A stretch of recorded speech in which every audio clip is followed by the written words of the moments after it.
इस लेक्चर में हम लोग देखेंगे कि हम अपने पेज के ऊपर फॉर्मेटिंग या स्टाइल अपने पेज के ऊपर किस तरह लगा सकते हैं। अभी जो मैं फॉर्मेटिंग और स्टाइल की टर्म्स यूज़ कर रहा हूँ ये दोनों इंटरचेंजेबल टर्म्स हैं, यानी कि दोनों का मतलब यही है कि मैं अपने पेज को किस तरह आई कैचिंग और मोर अट्रैक्टिव किस तरह बना सकता हूँ। अभी देखें ये मेरे पास जो ये पेज है, जो मैंने पेज ओपन किया हुआ है क्रोम में, ये वाला पेज एक HTML का पेज है। इसमें ये H1 का एक टैग लगा हुआ है। ये जो आपको टेक्स्ट नज़र आ रहा है ये टेक्स्ट पैराग्राफ टैग के अंदर है, यानी कि P टैग के अंदर डिफाइन हुआ है। मैं ये चाहता हूँ कि ये पैराग्राफ का जो बैकग्राउंड कलर है वो ब्लू हो, जिसमें टेक्स्ट जिस कलर में लिखा हुआ है वो वाइट हो, और इसके अलावा इस पैराग्राफ की जो विड्थ है वो अराउंड अबाउट 400 पिक्सल हो, यानी कि ये फुल पेज में आना है, ये तकरीबन यहाँ तक आए। तो इसको सेट करने के लिए हमें स्टाइलिंग इन्फॉर्मेशन बतानी पड़ती है। स्टाइलिंग, आप किसी भी वेब पेज की जो स्टाइलिंग इन्फॉर्मेशन हम 3 तरीक़ों से बता सकते हैं। इनमें से एक इनलाइन स्टाइल कहलाता है, दूसरा पेज स्टाइल कहलाता है, तीसरा CSS स्टाइल कहलाता है। अभी देखें ये जो HTML का पेज है इसका HTML कोड ये लिखा हुआ है, जिसमें ये जो मेन हेडिंग है वो H1 टैग में और बाकी सारा टेक्स्ट P में। अब हम P के ऊपर स्टाइलिंग इन्फॉर्मेशन लगाते हैं। P के ऊपर स्टाइलिंग इन्फॉर्मेशन लगाने का पहला जो तरीका है, हम इन लाइन स्टाइल के तरीकाकार से हम P के टैग की फॉर्मेटिंग सेट करते हैं। यह हम देखते हैं style is equal to style का, जब भी हम स्टाइलिंग इन्फॉर्मेशन लगाएंगे किसी भी टैग के अंदर तो उसको इनलाइन स्टाइलिंग इन्फॉर्मेशन लगाएंगे तो उसके लिए स्टाइल का एट्रीब्यूट यूज़ होता है। उसके बाद स्टाइल के बाद इसकी प्रॉपर्टीज़ हम यूज़ करते हैं। जिस तरह मैं अभी आपको कह रहा था कि मैं बैकग्राउंड कलर ब्लू करना चाहता हूँ, तो उसको करने के लिए जो प्रॉपर्टी का नाम है वो background dash colour colon colour का नाम, उसके बाद सेमी कॉलन। ये एक पूरी प्रॉपर्टी सेट करने का तरीकाकार है, यानी कि पैराग्राफ का, इसका क्या मतलब है कि पैराग्राफ टैग का जो बैकग्राउंड कलर है वो ब्लू कर दो।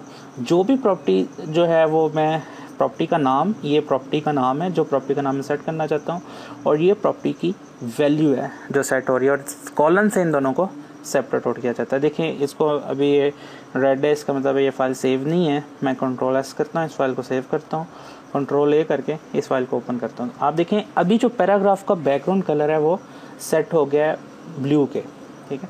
अच्छा जी, इसके अलावा मैं चाहता हूँ कि मैं ये जो भी फाइल अपडेटेड फाइल है वो ये, मैं ये चाहता हूँ कि अपने पैराग्राफ का जो टेक्स्ट कलर है वो वाइट करूँ। उसके लिए जो प्रॉपर्टी यूज़ होती है वो कलर की प्रॉपर्टी होती है। कलर के बाद कॉलन और उसके बाद वाइट कलर का नाम और सेमी कॉलन। जब भी आप कोई भी एक प्रॉपर्टी के बाद दूसरी प्रॉपर्टी लिखेंगे तो उसको सेमी कॉलन से सेपरेट करेंगे, ठीक है। तो जब भी आप प्रॉपर्टी कंप्लीट कर लें तो सेमी कॉलन लगा के इस प्रॉपर्टी को ख़त्म कर लें। जैसे इधर ये प्रॉपर्टी का नाम, फिर कॉलन, प्रॉपर्टी की वैल्यू और फिर उसके बाद सेमी कॉलन, ठीक है। अभी आप इस फाइल को हम सेव करते हैं, इसको मैं ब्राउज़र में ओपन करता हूँ, तो आप देखेंगे कि अब इस पैराग्राफ का जो है बैकग्राउंड कलर ब्लू सेट हो गया और इसका फॉरग्राउंड कलर यानी कि टेक्स्ट कलर वाइट सेट हो गया। यूजुअली जो टेक्स्ट कलर होता है इसे हम फॉरग्राउंड कलर भी कहते हैं। यहाँ पे इसे सिंपल, जो इसके में CSS की प्रॉपर्टी है वो सिंपल टेक्स्ट है। इसी तरह हम इसकी विड्थ जो है पैराग्राफ की कंट्रोल कर सकते हैं। मैं इधर लिखता हूँ width colon 400 pixel. That's mean कि ये जो पैराग्राफ का साइज़ है वो स्क्रीन के ऊपर 400 पिक्सल यानी कि 400 पिक्सल तक इसकी विड्थ होगी। हम इसे सेव करते हैं, इसे ब्राउज़र में ओपन करते हैं, तो आप देखेंगे अब जो पैराग्राफ की विड्थ है वो ये 400 है। बाकी जो कंटेंट्स हैं वो ऑटोमेटिकली श्रिंक हो गए हैं जिस तरह उसके पैराग्राफ की विड्थ के मुताबिक।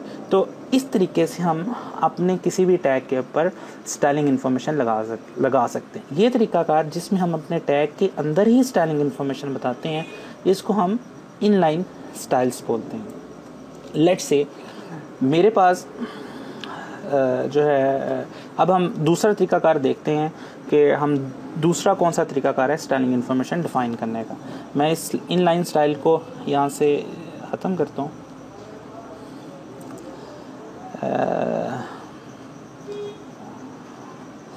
इस पैराग्राफ को हम कॉपी करते हैं, एक दूसरा पैराग्राफ बना लेते हैं। पैराग्राफ 2, इसको सेव कर लेते हैं। एक तरीकाकार ये था कि हम लोग जो है इसी टैग के अंदर स्टाइल का टैग एट्रीब्यूट यूज़ करके हम फॉर्मेटिंग डिफाइन करने। दूसरा तरीकाकार ये है कि हम हेड टैग में आएँ और हेड टैग में जो है वो स्टाइल का टैग यूज़ करें। स्टाइल का हेड टैग के अंदर हमने स्टाइल का टैग स्टार्ट किया, स्टाइल का टैग एंड किया, और यहाँ पे हम अपनी फॉर्मेटिंग बता दें। यहाँ पे फॉर्मेटिंग का मतलब ये है कि मैं यहाँ पे पी का टैग लिख रहा हूँ और पी का टैग लिखने के बाद मैं इसकी फॉर्मेटिंग इन्फॉर्मेशन बता रहा हूँ। सेम वही प्रॉपर्टीज़ के नाम जो मैंने वहाँ पे लिखे थे इनलाइन स्टाइल के वक्त, मैं यहाँ पे वही नाम लिखूँगा, background dash colour colon blue semi colon, इसी तरह colour colon white semi colon same. इसी तरह इसकी जो विड्थ है वो हम सेट कर देते हैं 400 पिक्सल। ठीक है, फॉर टाइम बीइंग मैं इस पैराग्राफ को ज़रा कॉपी कट कर लूँ, सेव। अब क्या होगा, जो इस पैराग्राफ की स्टाइलिंग इन्फॉर्मेशन है, क्योंकि हमने इसके अंदर नहीं डिफ़ाइन की, तो ये स्टाइलिंग इन्फॉर्मेशन ये सर्च आउट करेगा कि स्टाइल के टाइम में कोई स्टाइलिंग इन्फॉर्मेशन डिफाइंड है। अगर डिफाइंड है तो ये स्टाइलिंग इन्फॉर्मेशन यहाँ से पिक करके उसके ऊपर लगा देगा। ठीक है, ये दूसरा तरीकाकार है। इस तरीकाकार को पेज स्टाइल कहते हैं। इसका क्या एडवांटेज है अभी हम देखते हैं, लेकिन पहले इसको मैं आपको ओपन करके दिखाता हूँ कि इसका भी वही सेम इफेक्ट होगा कि जो हमने पहले देखा है, क्योंकि हमने सारी इन्फॉर्मेशन, अगर मैं यहाँ पे इसका बैकग्राउंड कलर ब्लू की जगह पे रेड कर देता हूँ तो आप देखेंगे कि इस पैराग्राफ का जो कलर है वो रेड हमें नज़र आएगा। इस टाइप ऑफ स्टाइल्स को हम पेज स्टाइल कहते हैं। अगर हम इस टैग के अंदर ही स्टाइल डिफाइन करेंगे तो that one is called inline style. अगर हम पेज लेवल पे हम डिफाइन करें स्टाइल, यानी कि हम हेड के टैग में स्टाइल लिखें और वहाँ पे सारी स्टाइलिंग इन्फॉर्मेशन दें, तो इसे हम पेज लेवल स्टाइल कहते हैं। इसका एक एडवांटेज जो है वो बहुत ऑब्वियस एडवांटेज है। लेट्स से एक दूसरा पैराग्राफ है, दूसरे पैराग्राफ की भी मैं चाहता हूँ वही जो है स्टाइलिंग इन्फॉर्मेशन हो जो इस पैराग्राफ की है, तो उसको अब हमें दोबारा से स्टाइल डिफाइन नहीं करना पड़ेगा। In case of inline style क्या होगा कि हम लोगों को यहाँ पे अलग से स्टाइल डिफाइन करना पड़ेगा और वही स्टाइल यहाँ पे कॉपी पेस्ट करना पड़ेगा। अगर मैं चाहता हूँ दोनों पैराग्राफ की स्टाइलिंग इन्फॉर्मेशन सेम हो तो मुझे दोबारा से स्टाइल डिफाइन नहीं करना पड़ेगा, ये ऑटोमेटिकली ये वाला स्टाइल इन दोनों पर अप्लाई हो जाएगा। ठीक है जी, इसको हम सेव करते हैं, कंट्रोल ए करते हैं, तो आप देखेंगे ये वाला स्टाइल दोनों पैराग्राफ के टैग के ऊपर अप्लाई हो गया है। और इसी तरह अगर मैं लेट्स से मैं चाहता हूँ ये वाला स्टाइल जो है इस पैराग्राफ के ऊपर अप्लाई ना हो तो मैं इधर इस पैराग्राफ का अपना स्टाइलिंग एट्रीब्यूट भी दे सकता हूँ। ठीक है, मैं अगर इधर लिख दूँ background dash colour colon green semi colon colour, दूसरी प्रॉपर्टी इसका हम वाइट और width semi colon width colon 400 pixel. तो अब इसके ऊपर इस पैराग्राफ के ऊपर ये वाले स्टाइलिंग इन्फॉर्मेशन अप्लाई नहीं होगी, बल्कि इसकी अपनी स्टाइलिंग इन्फॉर्मेशन अप्लाई होगी। ऑफ कोर्स अगर ये वाली इन्फॉर्मेशन यहाँ पे नहीं है तो फिर यही वाली इन्फॉर्मेशन इसके ऊपर अप्लाई होगी। अच्छा जी, इसका स्टाइल्स को डिफाइन करने का एक और तीसरा तरीका है, जो वो तरीकाकार ही हम through out the course use करेंगे। एक तरीकाकार हमने देखा कि हमने टैग के अंदर स्टाइलिंग इन्फॉर्मेशन बताई, दूसरी हमने पेज वही स्टाइलिंग इन्फॉर्मेशन विद प्रॉपर्टीज़ हमने पेज के ऊपर बता दी। इसको हम उसको जो पहले हमने टैग के अंदर इन्फॉर्मेशन बताई इसको हम इनलाइन स्टाइलिंग इन्फॉर्मेशन कहते हैं, इसको हम पेज लेवल स्टाइलिंग इन्फॉर्मेशन कहते हैं। तीसरा तरीकाकार और सबसे बेहतरीन तरीकाकार ये है कि हम तमाम स्टाइलिंग इन्फॉर्मेशन अपने HTML कोड से बिल्कुल अलग रखें। अलग रखने से जो एडवांटेज हैं वो हम बाद में डिस्कस करेंगे, लेकिन अभी हम स्टाइलिंग HTML का पेज बिल्कुल सेपरेट होगा और हमारा स्टाइलिंग इन्फॉर्मेशन बिल्कुल सेपरेट एक अलग से फाइल में पड़ी होगी। अभी हम क्या करेंगे कि अभी हम यहाँ पे एक न्यू फाइल क्रिएट करते हैं। इस फाइल के अंदर मैं ये स्टाइलिंग इन्फॉर्मेशन इस फाइल में जो है वो मैं स्टाइलिंग इन्फॉर्मेशन डिफाइन कर देता हूँ।